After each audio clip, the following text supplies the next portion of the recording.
అంగన్వాడీ కేంద్రాలను ఆయా సీడీపీఓలు ఎప్పటికప్పుడు పర్యవేక్షించాలని, విధుల్లో అలసత్వం ప్రదర్శిస్తే వారిపై కఠిన చర్యలు తప్పవని జిల్లా కలెక్టర్ స్వప్నిల్ దినకర్ హెచ్చరించారు. జిల్లా కలెక్టరేట్ కార్యాలయంలో ఐసీడీఎస్ అధికారులతో గురువారం ఆయన సమీక్షా సమావేశం నిర్వహించారు.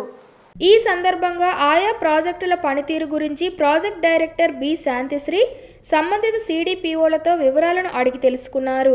అనంతరం జిల్లా కలెక్టర్ మాట్లాడుతూ అంగన్వాడీ కేంద్రాలకు సకాలంలో పాలు, గుడ్లు పంపిణీ జరగాలని, ముఖ్యంగా గర్భిణీలు, పిల్లల్లో పోషకాహార లోపం లేకుండా చూడాలని, అంగన్వాడీ కేంద్రాల్లో మరుగుదొడ్లు, త్రాగునీటి సౌకర్యాలు కల్పించాలని చెప్పారు. నిర్మాణంలో ఉన్న మరుగుదొడ్లను, తాగునీటి సౌకర్యాల పనులను త్వరగా పూర్తి చేయాలని, ఈ విషయంలో గ్రామీణ నీటిపారుదల శాఖ, పంచాయతీరాజ్ శాఖల అధికారులు సమన్వయం చేసుకోవాలని అన్నారు. క్షేత్రస్థాయిలో పర్యటనలు తప్పనిసరిగా చేపట్టాలని, ఈ విషయంలో వెనుకబడ్డ సీడీపీఓలు పనితీరు మార్చుకోకపోతే ఇబ్బందులు తప్పవని అన్నారు.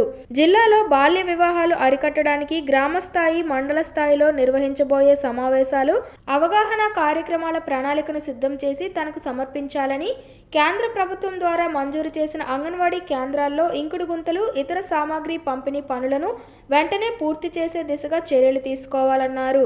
ప్రతిరోజు సీడీపీఓ సూపర్వైజర్లు క్రమం తప్పకుండా అంగన్వాడీ కేంద్రాలను పర్యవేక్షించి నిర్లక్ష్యంగా ఉన్న కేంద్రాల కార్యకర్తల మీద చర్యలు తీసుకోవాలని ఆదేశించారు.